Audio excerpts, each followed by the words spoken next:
మనకంటూ ప్రత్యేకమైన కోరికలు లేకుండా ఊళ్ళో వాళ్ళకి బంధుమిత్రులకి ఏవి అవసరమో అందరికీ ఉపయోగపడే విషయం ఏదో అది గనక మనం చెయ్యగలిగితే మనం యోగ వాసిష్టం ప్రకారం జ్ఞాన మార్గంలో ఉన్నట్టే లెక్క.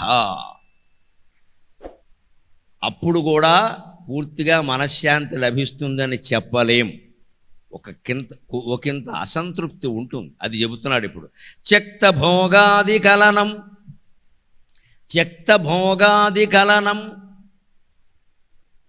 విశ్రాంతిమనుపాగతం చేతః కేవలమప్యాసీత్ డోలాయామివ యోజితం. చేతః కేవలమప్యాసీత్ డోలాయామివ యోజితం. ఎంత సమాజ సేవ చేసినా, ఎంత మంచివాడుగా బతికినా, కుటుంబ బాధ్యతలన్నీ సక్రమంగా చేసినా, పిల్లలందరూ ఉద్యోగాల్లోనో వ్యాపారాల్లోనో స్థిరపడినా, పిల్లలకి పెళ్ళిళ్ళైనా, మనవరాళ్ళు మనవలు కలిగినా కూడా మీరు ఆలోచించండి, 70 ఏళ్ళు దాటిన వాడికి కూడా ఆవిడకైనా ఆయనకైనా పూర్తిగా మనశ్శాంతి ఉండదండి. ఏదో ఒక వెలితి, ఆందోళన కాదు వెలితి అంటారు, కొంచెం లోపం. ఏమిటో ఇవన్నీ చేసాం ఎందుకు అప్పుడు అనిపిస్తుంది, ఎందుకని ఇదంతా అనవసరం. ఇది నువ్వు పెంచుకున్నావు, చేసావు. నువ్వు పెళ్లి కాకముందే ఈ యోగ వాసిష్టం చదివి ఈ జ్ఞానాన్ని పొంది బ్రహ్మచారినిగా ఉండిపోయి జ్ఞానం పొందితే ఇదంతా అక్కర్లేదు. నువ్వు పెంచుకున్నావు, కావాలని పెళ్లి చేసుకున్నావు, భర్త భార్య జీవితంలోకి వచ్చారు, పిల్లల్ని కన్నావు కాబట్టి పెద్ద చేసావు. మరి ఊళ్ళో వాళ్ళు చేస్తారేంటి, మనం చేయకపోతే? కన్నది మనమేగా. అక్కడి నుంచి వాళ్ళకేవో ఉద్యోగాలు అన్నావు వచ్చాయి, పెళ్ళిళ్ళు అన్నావు అయ్యాయి, వాళ్ళకి పిల్లలు అన్నారు కలిగారు. నీకైనా మనశ్శాంతి ఎందుకు లేదు చెబుతున్నాడు ఇక్కడ. త్యక్త భోగాది కలనం. అన్ని రకాల భోగాలు విడిచిపెట్టినా సరే, అన్ని రకాల సంతృప్తిగా ఉన్నా సరే, ఇంక నాకేం అక్కర్లేదురా, మీరన్నీ చూసుకోండిరా అని తల్లిదండ్రులు పిల్లలకి చెప్పేసినా సరే, విశ్రాంతిం అనుపాగతం. మనస్సు విశ్రాంతిగా ఉండదు. ఏదో ఒక వెలితి, ఏదో ఒక ఆందోళన. ఏమిటో తెలుసా ఆ ఆందోళన ఎలా ఉంటుందంటే, ఎంత చేసాం అయినా పోవాలిగా, చనిపోవాలిగా, తప్పదుగా, 70 దాటాగా, ఇంకా 2 ఏళ్ళు 3 ఏళ్ళు. ఈ చింత అండి, మృత్యు భయం మనిషిని పీడిస్తుంది. అది వేదాంతం యోగ వాసిష్టం మనకి తెలియజేస్తున్నమాట. ఎంత సేవ చేసినా, నువ్వెంత జ్ఞానిగా ఉన్నా, ఎన్ని మంచి పనులు చేసినా మృత్యు భయం తొలగి ఆత్మజ్ఞానం కలిగే వరకు నీకు చింత తప్పదు. విశ్రాంతిం అనుపాగతం. విశ్రాంతి పొందలేదు మనస్సు. పైగా ఎలా ఉంటుంది తెలుసా? చేతక కేవలమప్యాసీత్ దోలాయామివ యోజితం. మనస్సు ఎలా ఉంటుందంటే ఉయ్యాలలాగా అటూ ఇటూ ఊగుతూ ఉంటుంది. దీన్నే ఆందోళన అంటారు. తెలుగులో ఆందోళన అంటారు కదా. ఆందోళన అంటే ఉయ్యాల. సంస్కృతంలో ఆ మాటకు అర్థం ఉయ్యాల. డోల అంటే ఉయ్యాల. డోలాయం చెల స్వామిన్ అని కీర్తనలు ఉన్నాయి. ఉయ్యాలోగవయ్య అని వెంకటేశ్వర స్వామి ఉయ్యాలు ఊగుతుంటే పాట పాడతారు ఎంఎస్ సుబ్బలక్ష్మి గారు. డోలాయాం చెల అంటే అది ఉయ్యాలోగవయ్య. అంటే ఆందోళన అంటే కంగారు పడకాల. ఆ మాటకు అర్థం ఏమిటంటే ఉయ్యాల ఊగడంలో కంగారు ఏమిటండి? చిన్నపిల్లలను ఉయ్యాలెక్కి ఊగమానండి, మీరు వద్దన్నా ఊగుతూనే ఉంటారు. మరి మన జీవితం ఉయ్యాల అయితే మనకు ఆందోళన ఎందుకు వచ్చింది? అది ఉయ్యాల అనుకోవట్లేదు. మన జీవితాన్ని ఎలా ఆశిస్తామంటే ఉయ్యాలెక్కి ఊగినప్పుడు బాగానే ఉంటుంది, అది ఉయ్యాల కాబట్టి ఊగుతాం. కానీ జీవితం దగ్గరికి వచ్చేసరికి అది ఉయ్యాల అంటే ఒప్పుకోం. ఇది శుభ్రంగా 7 అంతస్తుల మేడ, అందులో అరుగు పీఠం అన్నీ ఉంటాయి. లేదు, అది ఉయ్యాలే. ఓసారి ఇటు ఓసారి అటు ఊగుతుంది, తట్టుకో. ఆ మాటకు వస్తే మనకు పూర్వదు అట్టతద్దికి ఉయ్యాల ఊగమని ఆడపిల్లల్ని ప్రత్యేకంగా ఎందుకు ప్రేరేపించి ఊగించేవారు అంటే, సంసార జీవితంలో ఉండే ఆందోళనలన్నీ తట్టుకోవడానికే ఆ ఆట ఆడించారమ్మా. ఆ ఆట ఆడించారు. అంత గొప్పది తెలుగు ఆట, తెలుగు పాట, తెలుగు మాట అంత గొప్పది. ప్రత్యేకించి ఆడపిల్లల్ని ఆడించే ఆటలు కొన్ని ఉన్నాయి పూర్వం, ఇప్పుడు మానేశారు. కానీ అవన్నీ కూడా అన్ని ఒత్తిళ్ళు తట్టుకోవడానికి మనకు వస్తాయి. అట్టతద్ది ఉయ్యాల.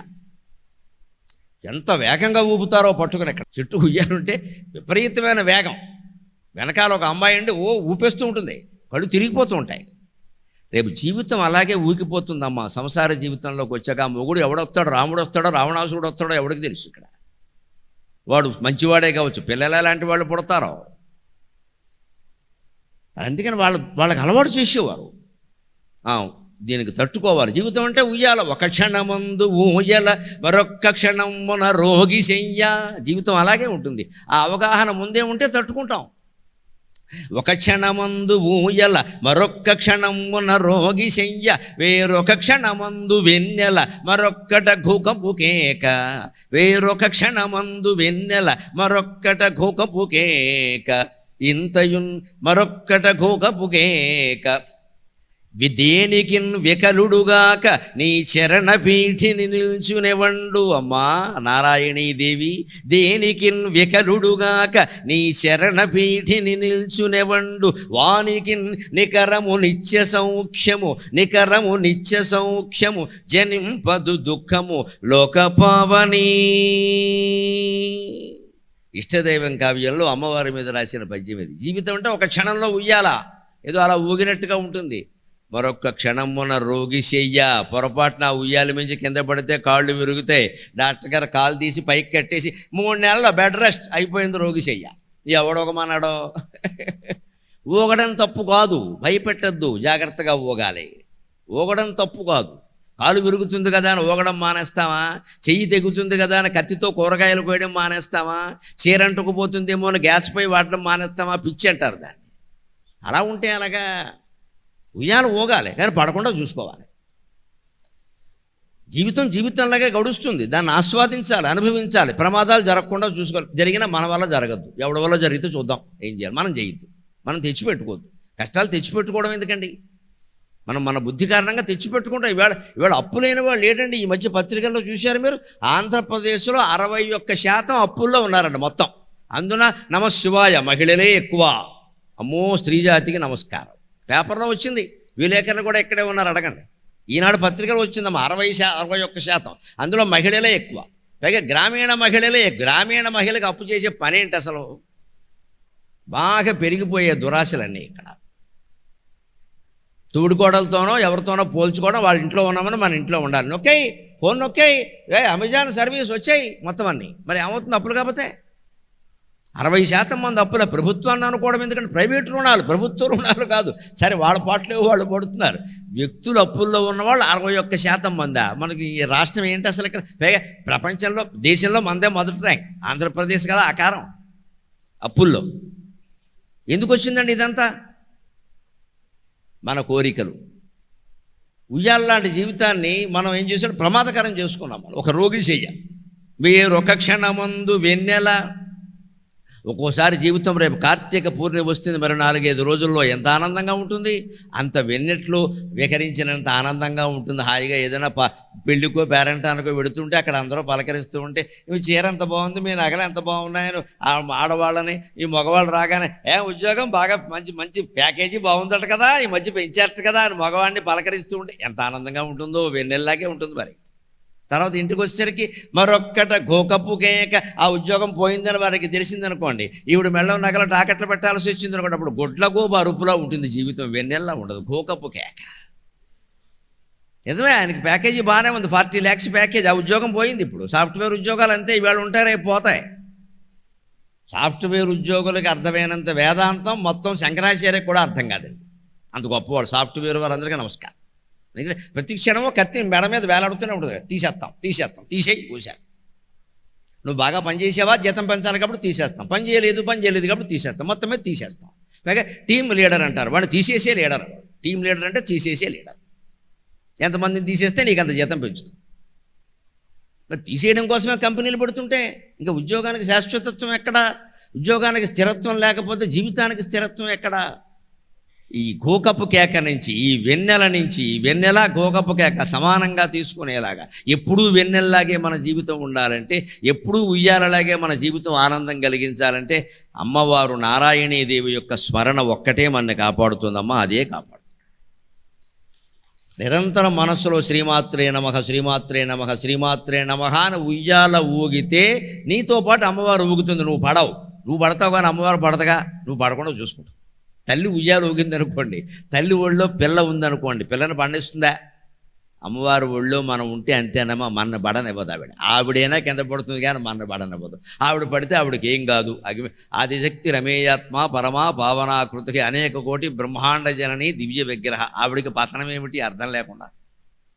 భగవంతుడు నమ్ముకోవాలి, అదొక్కటే మన కాపాడుతుంది. వానికి నికరము నిత్య సౌఖ్యము జనింపదు దుఃఖము లోకపావని.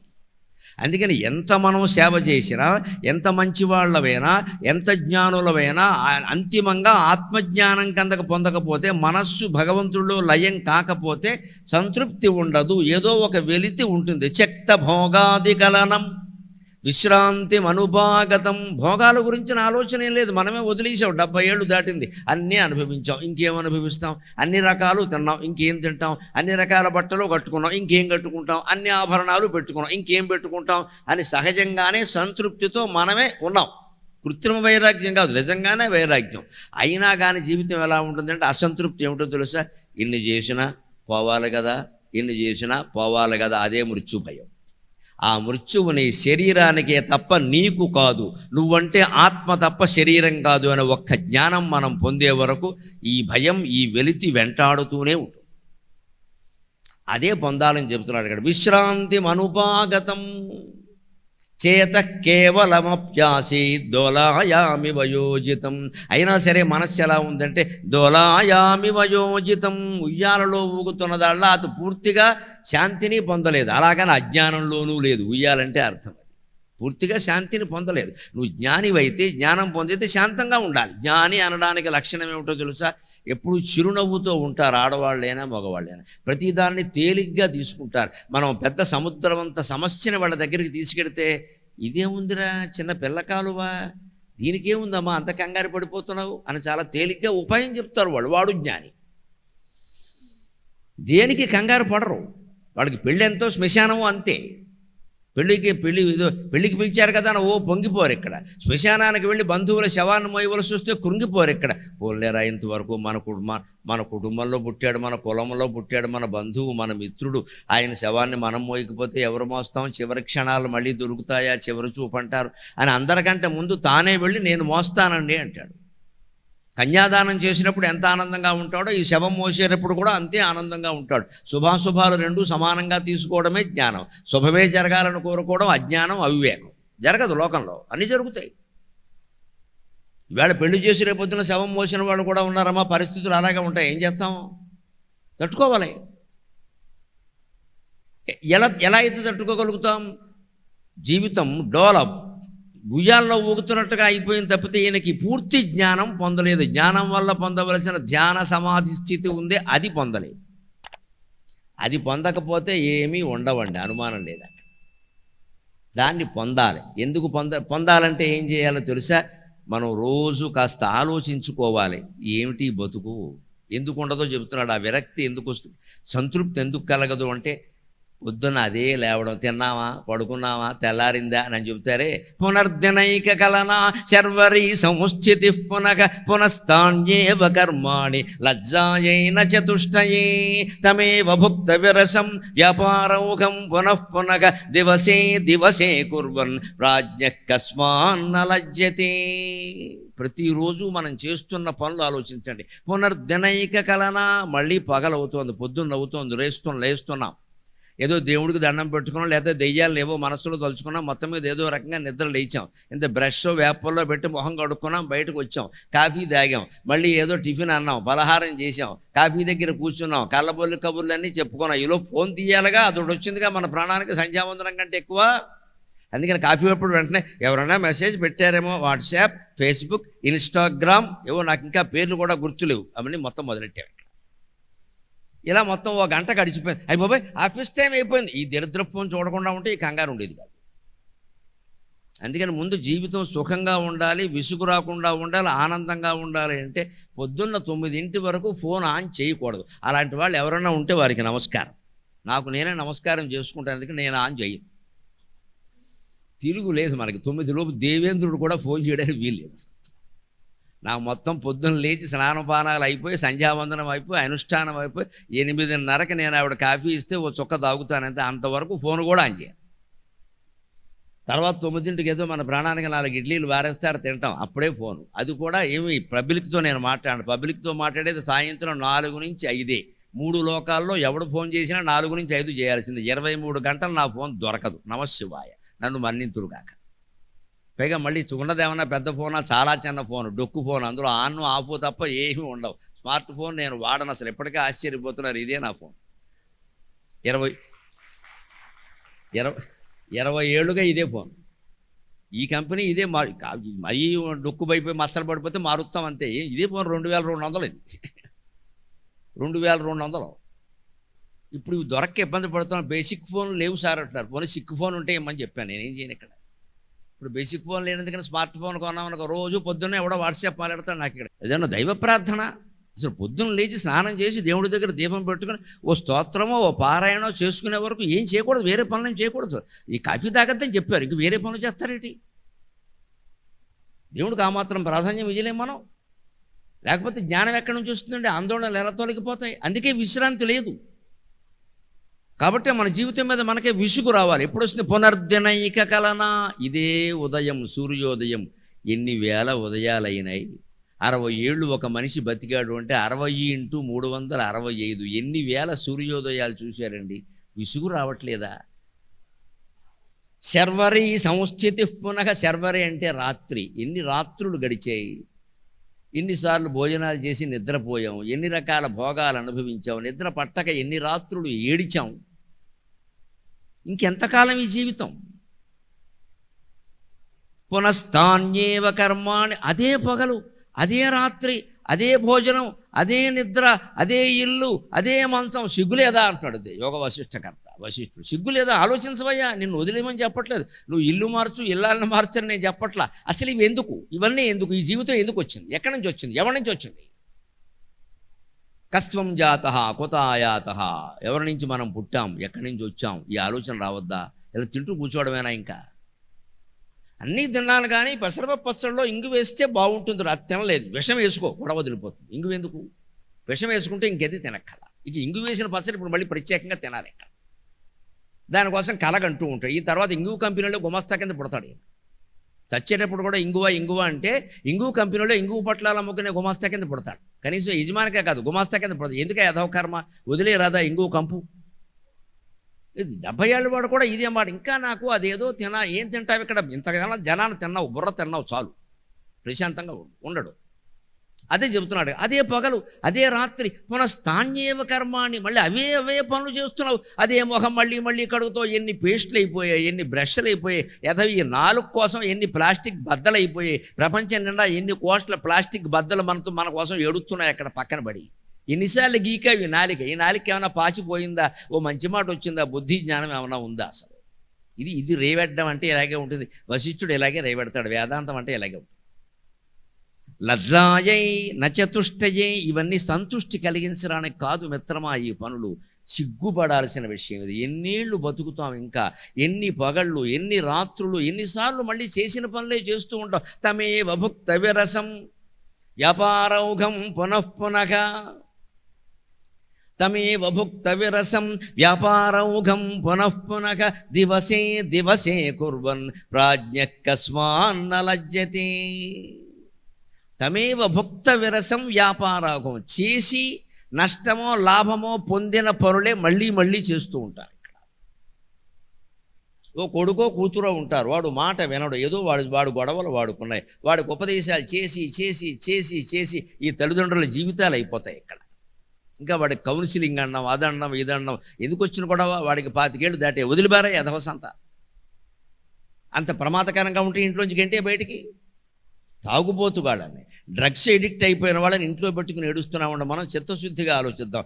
మారరండి, గంటేయాల్సిందే. చిత్తూరు రోడ్ల మీద అడుక్కుని తిన్నప్పుడే మనుషులు మారతారండి. మనం గారాబం చేసినంతకాలం ఎవడూ మారడండి ఖచ్చితంగా.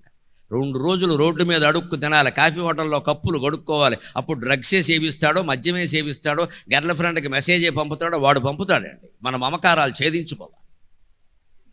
మనం చెయ్యలేము అలాగా. మా అబ్బాయి మాకు తప్పదో రేపొద్దున ఇంకా బతుకుండగానే కొరివెడతాడు. పోయాక కాదు, ఇక్కడ బతుకుండగానే. ఈ ధైర్యం ఉండాలి మనిషికి. అంటే జీవితం అర్థం కావాలి. మన జీవితం కొడుకుల మీద, కోడళ్ళ మీద, ఈ సంబంధాల మీద ఆధారపడలేదమ్మా. సమస్త మానవ సంబంధాలు నాశనమైనా సరే మిగిలేది అమ్మవారితో ఉండే అనుబంధం ఒక్కటే ఖచ్చితంగా. అది ఒక్కటే శాశ్వతం. భగవత్ సంబంధం ఒకటే శాశ్వతం. భగభగలాడించే విధవ సంబంధాలు మనకు అక్కర్లేదు. మానవ సంబంధాలకు అసలు ప్రాధాన్యం ఇయ్యద్దండి. ఏ మానవుడండి మన కాపాడేవాడు ఇక్కడ? ఏ క్షణం వచ్చి కాపాడతాడు ఇక్కడ? మన 10 మంది కొడితే మానవుడు కాపాడతాడమ్మా, మాధవుడు కాపాడాలి ఇక్కడ. ప్రహ్లాదుడిని కాపాడినట్టే.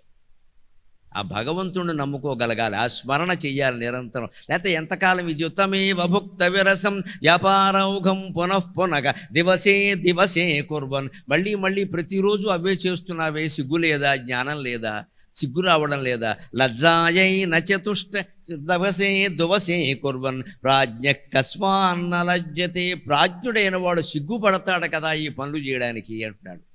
ఇంకో మాట, మన జీవిత ప్రణాళికలు ఎలా ఉంటాయంటే ఎప్పటికీ ఈ కార్యక్రమాలు తెమలవండి, ఓదాని తర్వాత ఒకటి వస్తూనే ఉంటాయండి అలా. ఎందుకంటే తెమలడం మనకి ఇష్టం లేదు. దాన్నే చెబుతున్నాడు ఇక్కడ, ఇదం కృత్వా ఇదమప్యన్యతు కర్తవ్యమితి కల్పనాం కదాహం విహరిష్యామి పద విశ్రాంతయా ధియా.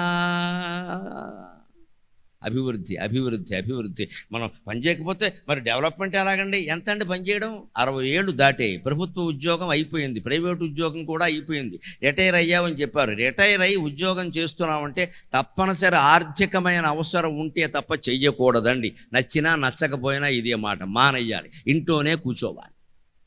కొంతమంది ఆలోచన పాపం ఎలా ఉంటుందంటే, రిటైర్ అయినా కానీ ఏదో సంపాదించకపోతే ఇంట్లో గౌరవాలు ఉండవు. సంపాదిస్తే గౌరవించి, సంపాదించకపోతే అగౌరవించే సన్నాసులు మనకు అక్కర్లేదమ్మా. వాళ్ళు ఇష్టం వచ్చినట్టు చూడండి, మనం చెయ్యం అంతే లెక్క. 60 దాటాకైనా యోగ వాసిష్టం చదవవా, భగవద్గీత చదవవా, ఊళ్ళోకి వెళ్ళవా, ధ్యానం చేసుకోవా? ఏంటి దరిద్రం ఇక్కడ?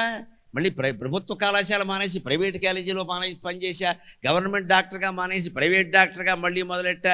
ఈ పట్టుకునే చేతులు కాళ్ళేవో దేవుణ్ణి పట్టుకోవచ్చు కదా, రోగుల్ని పట్టుకోవడం ఎందుకు? ఎదవకర్మ.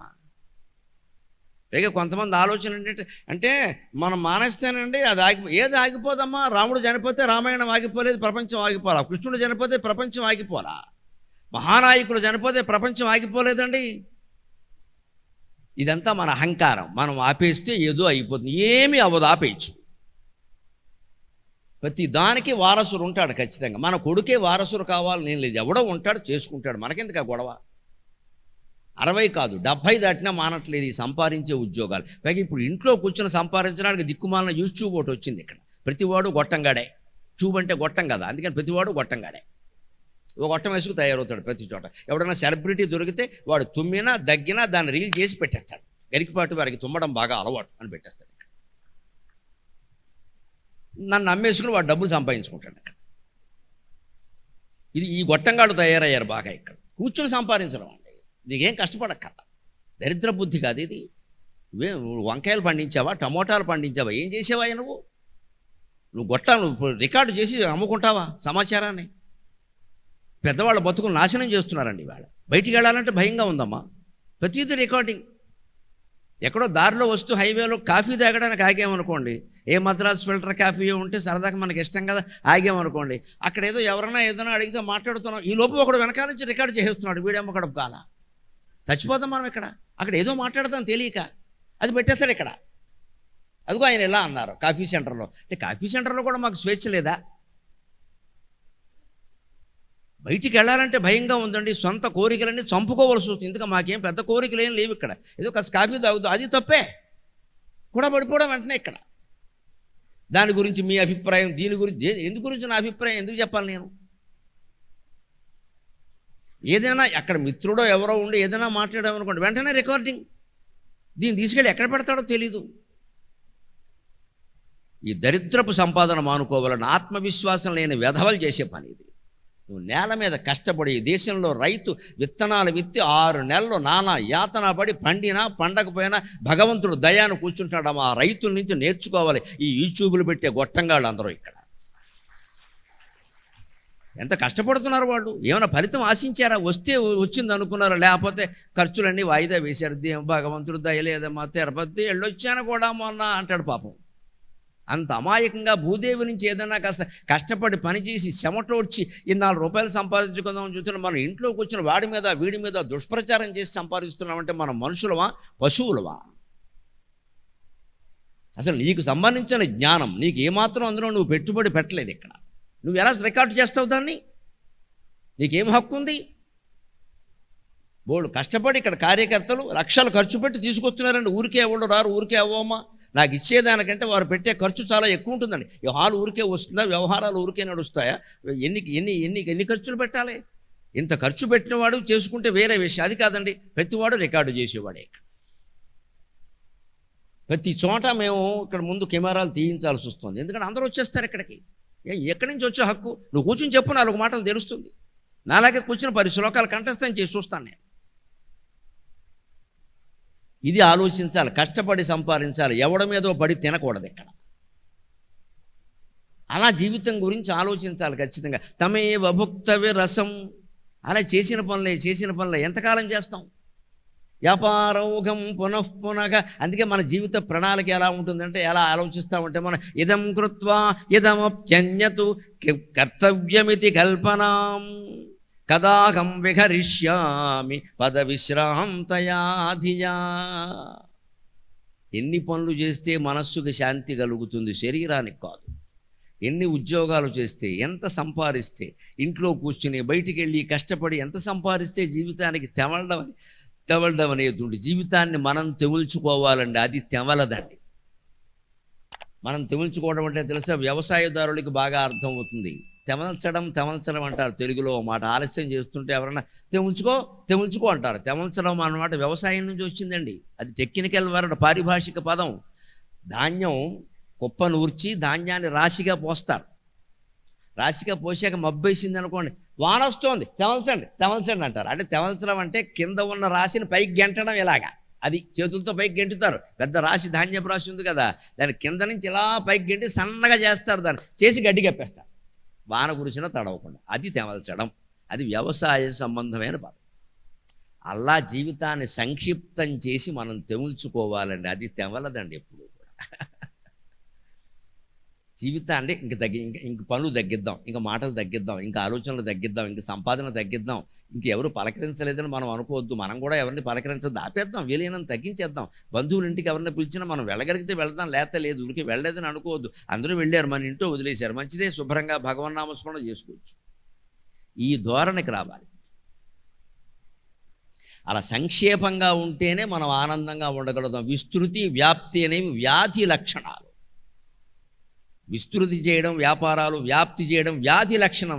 వ్యాప్తి అంటే వ్యాధి. మనకు ఒక కిరాణం కొట్టు ఉంది, మనకు ఒక పాఠశాల ఉంది, చాలు మనం నడుపుకుంటాం, జీవితాంతం అదే పాఠశాల నడుపుతాం, 2వ బ్రాంచ్ పెట్టాం. అందులో 200 మందో 300 మందో 400 మందో చాలు, వాళ్ళకి పాఠాలు చెప్పి సరిగ్గా చూసుకోగలిగితే చాలు. తర్వాత మన పిల్లలకి దాన్ని ఇచ్చేస్తాం, వాళ్ళు చూసుకుంటాం. అబ్బా కాదండి, ఎవడో వీడి దగ్గరికి వస్తారు, సార్ మీరు వేరే జిల్లాలో కూడా పెట్టాలి సార్, అక్కడ అందరూ మిమ్మల్ని అడుగుతాం. ఎవడో అడగల, ఈ సన్నాసి ఒక్కడే అడిగాడు.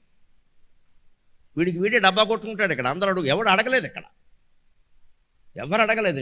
వీడికి పెట్టియాలని ఉంది. అందుకని ఏమంటారంటే, పేరెంట్స్ అడుగుతున్నారు, ఏం అడగట్లేదు, నువ్వు అంత గొప్ప వశిష్ఠ మహర్షి ఏం కాదు ఇక్కడ, నీ బోర్డు విద్యాలయం గురించి ఎవరు అడగట్లేదు ఇక్కడ అని వీడే పట్టుకెళ్ళి పెట్టేస్తాడు. అక్కడ వీడు కొడుకుని పెడతాడు, లేకపోతే వీళ్ళు ఆవిడని అక్కడ పెడతాడు. అయిపోయింది, భార్యాభర్త వియోగం, నమశివాయ. ఈ పనిలో చచ్చారు, వీడు సంసారం లేదు. అక్కడి నుంచి కొడుకును పెట్టారనుకోండి, కొడుకు ఆలోచనలకి ఈయన ఆలోచనలకు కుదరదు, ఈయనకంటే కమర్షియల్గా ఆలోచిస్తాడు కొడుకు. అక్కడి నుంచి గొడవలు. పైగా కొడుకులు ఒకదాంట్లో పెడతావు, 16 బ్రాంచీలు పెట్టామనుకో, కొడుకులు ఎక్కడ దొరుకుతారు? అంతమందిని కనలేం కదా, ఎవడెవడికో అప్పగిస్తాం, వాళ్ళందరూ తినేస్తారు. అక్కడి నుంచి తలనొప్పి, క్యాన్సర్లు, ఆందోళనలు, అప్పులు, వ్యాపారాలు, మొత్తం కంపెనీ శ్రీమద్ రమారమణ గోవిందో హరి. ఎవడు చేయమన్నా నేను ఇంత? ఒక బడి పెట్టుకుని ఒక చోట ఉండి అక్కడ దాన్ని నడుపుకోవచ్చు కదా జీవితాంతం. తర్వాత వారసులకు ఇచ్చుకోవచ్చు కదా. ఒక కిరాణం దుకాణం పెట్టు, దాన్ని ఇదివరకు వ్యాపారస్తులు చాలామంది వైశ్యులన్నీ కిరాణం దుకాణాలు పెట్టినప్పుడు వాళ్ళ కొడుకులకి అవి ఇచ్చుకునేవారు. 2 కొడుకులు ఉంటే 2 దుకాణాలు ఇచ్చేవారు, ఎందుకు మాట్లాడేవారు కదా. ఇంకా ప్రపంచం అంతా వాళ్ళే చేయాలని అనుకోవాలి. ఇప్పుడు డీమార్టు, ఏదో స్పెన్సర్, ఇవన్నీ వచ్చాక మొత్తం ఆక్రమించి మారేశారు. చిల్లర కొట్లన్నీ పోయాయి మొత్తం. ఇంకా కులాలు, కుటుంబాలు వృత్తులు లేకుండా అయిపోయాయండి ఈ పెద్ద కొట్లు వచ్చాక. వాడు పిన్నీస్ కావాలంటే డీమార్ట్కి వెళ్ళాలమ్మా, అంత గొప్పదా అది? అదో పిన్నీస్కి మన ఊళ్ళో కొట్లో మనం కొనం. వాడు ఇచ్చేదేమో ఇంత పిన్నీస్, దానికి పెద్ద ప్యాకెట్, ముద్దలు తక్కువ మూతలు ఎక్కువని ఇంత ప్యాకెట్. అదంతా విప్పి అవతల వారేస్తే పిన్నీస్ వస్తుంది. దానికోసం పెద్ద ప్యాకెట్, దాని మీద వాడి ప్రకటన, ఈ పిన్నీస్ కొనండి అని ఎవరో సినిమా యాక్టర్ గారు చెబుతాడు మనకి. అదో పిన్నీస్ వాడు ఎట్టుకోడు, చొక్కాకి మనం కొనమంటాడు ఇక్కడ. వాడి ఖరీదు కూడా మన మీద వేస్తున్నాడు ఇక్కడ. ఈ మొత్తం అంతా వ్యాప్తే కదా. వ్యాప్తి అంటే వ్యాధి. దాన్నే యోగ వాసిష్ఠ కర్త ఖండిస్తున్నాడు. ఇదం కృత్వా, ఈ పని చేశాను, ఇదమప్యన్యత్ కర్తవ్యం, ఇంకో పని నేను చేయాలి. ఎంతవరకు చేస్తావు? ఇలాగ చచ్చే వరకు ఏదో ఒకటి చేస్తూనే ఉంటావా? ఒక్కొక్కడు మన ఇంటికి వచ్చి అంటాడు, మనం తిన్నగా ఏ పారాయణ విష్ణు సహస్రం చదువుకుంటున్నాం అనుకోండి, లలితా సహస్రం చదువుకుని వచ్చి, మీరు ఎలా కాదండి, మీరు కొంచెం బయటికి రావాలి, మీరు సమాజ సేవ చేసిన చాలనైనా అవతల బొమ్మని చెప్పాలి వెంటనే. వాడు ఏదో అంటాడు ఇక్కడ, ఎందుకంటే వాడు మన ద్వారా పొందాలని చూస్తున్నాడు ఇక్కడ, మన ద్వారా మనకు ప్రయోజనం కాదు, మన ద్వారా వాడు బాగుపడాలని చూస్తున్నాడు అంటాడు. ఈ మాటల పట్ల చాలా జాగ్రత్తగా ఉండాలి, ఈ మాటల పట్ల చాలా జాగ్రత్తగా ఉండాలి, లేకపోతే మనం గోతులో పడిపోతాం ఇక్కడ. ఇదం కృత్వా, ఈ పని చేశాను, ఇదమప్యన్యత్ కర్తవ్యం ఇతి కల్పనాం, ఈ పని చేశాను ఇంకో పని చేయాలి అని ఈ కల్పన అంతా ఉంది, ఎందుకు చేస్తున్నావు? కదాహం విహరిష్యామి పద విశ్రాంతయాధియ, అసలు ఎప్పటికైనా ఈ మనస్సు ఆత్మలో శాశ్వతంగా విహరించే అవకాశం ఉందా? నీలోకి నువ్వు ప్రవేశించే అవకాశం ఉందా? నీ అంతటి నువ్వే నీ ఇంట్లో ఏదో ఒక మూల కూర్చుని కాస్త గాలి ఆడే చోట కూర్చుని నేనెవరని ఆత్మవిచారం చేసే అవకాశం ఉందా? అది లేనప్పుడు ఈ వ్యాపారాలన్నీ దేనికి ఇక్కడ? దీనికి అంతటికి మనం చెప్పే పేరేమిటో తెలుసు, అభివృద్ధి. ఏమిటా అభివృద్ధి? ఏ అభివృద్ధికైనా ఒకటే పరమార్థము. సాగర ఘోష కావ్యంలో రాశాను, డెవలప్మెంట్ అంటారు. ఒక్క మాట ఆలోచించండి, డెవలప్ అంటే ఏం లేదమ్మా, వెడలప్పు, బాగా లావైపోతాడు స్థూలకాయం వచ్చేసి. డెవలప్ కాదు ఇది, వెడలప్. ఏంటి డెవలప్మెంట్? నీకున్న సరిపోయినప్పుడు నీకు డెవలప్మెంట్ దేనికయ్యా? మీరు ఇంకా డెవలప్ అవ్వాలంటే ఇది ఒక ఆస్తి అనండి, 2 కోట్లు 3 కోట్లు 100 కోట్లు ఉన్నవాడు ఉంటే ఉండనే, వాడి క్యాన్సర్లు ఉన్నాయి, మనకి లేవు, ఇక్కడ మనం సుఖంగా ఉన్నాం. 100 కోట్లు ఉన్నవాడితో మన పోల్చుకోవడం ఏంటంటే, క్యాన్సర్ లేని వాడితో పోల్చుకోవాలి. ఏ అభివృద్ధికైనా ఒకటే పరమార్థము. వ్యక్తి అభివృద్ధి చెందినా, వ్యవస్థ అభివృద్ధి చెందినా, దేశమంతా అభివృద్ధి చెందినా, ప్రపంచమంతా అభివృద్ధి చెందింది అన్నా, ఆర్థికంగా భారతదేశం 5వ స్థానంలో ఉంది, 3వ స్థానానికి ఎగబాకుతోంది అన్న ఒక్కటే ప్రశ్న యోగ వాసిష్ఠకర్త వేస్తున్నది, నేను వేస్తున్నది కూడా అది. ఏ అభివృద్ధికైనా ఒకటే పరమార్థము. సర్వమానవులు శ్రీయుతులై శిరాయువున జీవిత సౌఖ్యము చిత్తశాంతి నిశ్రేయసమందగా వలయు చిత్తము శాంతి నిబంధకున్నచో ఈ అభివృద్ధులేమిటికి ఏల ధనములు బంధనములు. దయచేసి ఆలోచించండి, దయచేసి ఇంత వైరాగ్యానికి కూడా స్పందిస్తున్న చిత్తూరు ప్రజల రసజ్ఞతకి నేను నమస్కారం చేస్తున్నా, రసజ్ఞతకి నమస్కారం చేస్తున్నా. స్పందన అంటే అది మనకి నచ్చే మాటలు కాదమ్మా, నచ్చకపోయినా మంచి మాటలకు స్పందించాలి. మనకి నచ్చడం ప్రధానం కాదు. డబ్బు సంపాదించాలనే సన్నాసులు ఎవరికి ఈ మాటలు నచ్చవు. అలా చెప్తారేంటండి, ఇంకా డెవలప్ అయ్యి ఏం చేస్తావు? ఎప్పటికైనా సరే 7 కట్లు గడ్డం అవతల బారేయడం ఖాయం. ఇక్కడ ఏంటి డెవలప్ అయ్యేది? గడిదిగుడ్డు. ఊరికే డెవలప్ ప్రతివాడు మాట్లాడదు. 25 ఏళ్ల వాడు ఆలోచిస్తే తప్పు లేదండి, 70 ఏళ్ల వాడికి డెవలప్ ఏంటండి అర్థం లేకుండా, డన్లప్ తరగడా వేసుకుని పడుకోకుండా. విశ్రాంతి లేదండి ఎవరికి. ఇంకా అలా కష్టపడుతున్నారు. కష్టపడితే పర్వాలేదు, కష్టాలు పడుతున్నారు, తెచ్చుకుంటున్నారు పనిగట్టుకుని. ఎవడో చిన్న స్టార్టప్ అంటాడు, దానికి లోన్ అంటాడు, వీడు స్టార్టప్ మాట్లాడతాడు, ఇంక ఈ స్టార్టప్కి అర్థం ఉండదు. ఇంకా ఈ అభివృద్ధికైనా ఒకటే పరమార్థం అండి. వ్యక్తి అయినా సరే, వ్యవస్థ అయినా సరే, దేశం అయినా సరే. ఇవాళ భారతదేశం కూడా 5వ స్థానంలో ఉంది ఆర్థిక రంగంలో. రేపు 3వ స్థానానికి కాదమ్మా 1వ స్థానంలో ఉండొచ్చు కాక. ఈ లక్ష్యాలు ఉన్నాయా? ఏముండాలి? సర్వమానవులు శ్రీయుతులై. మన సంపదలు అందరికీ సమానంగానే ఉన్నాయా? 80% పేదరికం ఉందండి దేశంలో. ఆర్థిక స్థానంలో 5వ స్థానం అయితే 3వ స్థానం అయితే ఎవడికి కావాలి? ఎవరు బాగుపడ్డారంటే అంబానీలు అదానీలు బాగుపడ్డారమ్మా.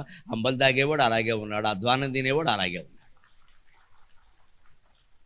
వాళ్ళే ఇంకా కంపెనీలు పెట్టేసి 1000 కోట్లు సంపాదించేసి, ఈ మధ్యన ఓ పెద్ద మనిషి కొడుకు పెళ్లికి 5000 కోట్లు ఖర్చు పెట్టాడమ్మా. నమశివ, 5000 కోట్లు. కొడుకు వచ్చిన వాడికల్లా 2 కోట్లు గడియారం ఇచ్చాడు. నా కొడుకు పెళ్ళికి నేను 20 రూపాయలు క్యాసెట్ ఇచ్చానమ్మా, బక్క బ్రాహ్మణి, నేను అంతకంటే ఏం చేయగలను? 20 రూపాయల క్యాసెట్, అది కూడా నా ప్రసంగమే, అందులో స్వార్థం ఉంది. అవి ఎప్పుడూ అమ్ముడు అవ్వలేదు, ఆ లెక్కన బయటికి తోసేసాను గొడవ వదులుపు. ఎప్పుడో 20 ఏళ్ల క్రితం క్యాసెట్లు వేయించాం, అవి ఎవడో కొనలేదు, మా అబ్బాయి పెళ్ళికి తోసేసాను. తెలివైన ఆలోచన. మా ఆవిడ చాలా సంతోషించి, ఇంత తెలివైన మొగుడు ఉండడం నా అదృష్టం అంది, గొడవలేదు పో అని. సీడీలు తీసామండి, వెళ్ళట్లేదు. ఎప్పుడో 20 ఏళ్ల క్రితం అవి అసలు సరి పనిచేస్తాయో లేదు తెలియదు, ఏవో ఉన్నాయి అక్కడ ఉన్నాయి. మా పెద్ద అబ్బాయికి పెళ్లి చేసాం, బహుమతి ఏమి ఇద్దాం, బహుమతి ఎవరైనా అద్భుతమైన బహుమతి ఇస్తానరా, ఎవడో ఇవ్వండి అన్న. మీరు ఇవ్వండి నాన్నగారు. మొత్తం ఈ కాళహస్తి మహత్యం మీద నేను మాట్లాడిన క్యాసెట్ ఉంది, 5 గంటలు 6 గంటలు, అది అందరికి మంచి గొడవలు. 1000 క్యాసెట్లు 500 600 వెళ్ళిపోయినాయి. గరికపాటి వారు గొప్ప బహుమతి ఇచ్చా, మరి నాలాంటి పండితుడు ఇచ్చే బహుమతి అదే ఉంటుంది, కానీ నేనేమో కాటికాయ తిలకంకాయ ఇమ్మంటావా? నీకు ఎందుకు పనికొస్తాయి ఇవి? అవి ఎవరైనా ఇస్తారండి. నా ప్రసంగం క్యాసెట్టే నేను ఇస్తే అది గొప్ప విషయం కదా, నీకు డబ్బులు అడగలేదు నేను, కానీ నాకు కలిసి వచ్చింది. నేను గర్వంగా చెబుతున్నానమ్మా, మా అబ్బాయి పెళ్ళి నేను 9,50,000 చేశాను. ఈ కాలంలో 9,50,000, నాట్ ఈవెన్ 10 lakhs. దాంట్లో వీల్లేదని చెప్పాను నేను.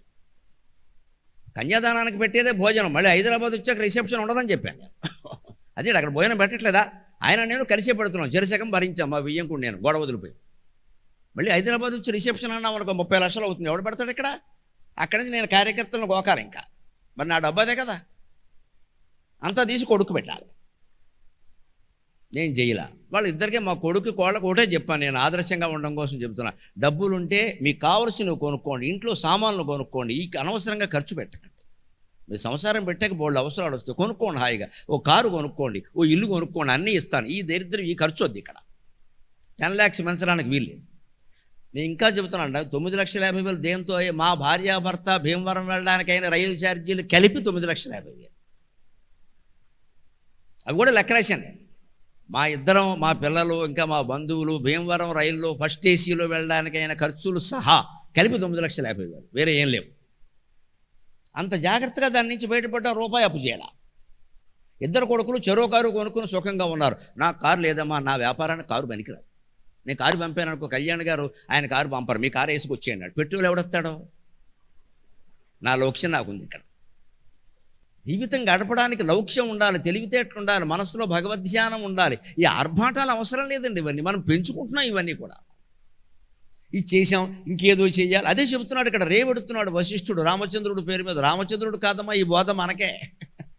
ఇదం కృత్వా ఇదమప్యన్యత్ కర్తవ్యమితి కల్పనాం. ఈ పని చేసేసాను, ఇంకా ఆ పని చేయాలి, అది ఒక్కటి చేసేస్తే నా జీవిత లక్ష్యం నెరవేరుతుంది, లైఫ్ అచీవ్మెంట్ అవార్డు ఇస్తారు నాకు. దేనికి ఇవన్నీ? ఎన్ని అవార్డులు ఇచ్చినా 7 కట్టెల పాడ మీద పడుకోబెట్టడం, మోసేయడం ఖాయం నేను. ఆ తర్వాత జీవితం ఏమిటో ఆలోచించావా?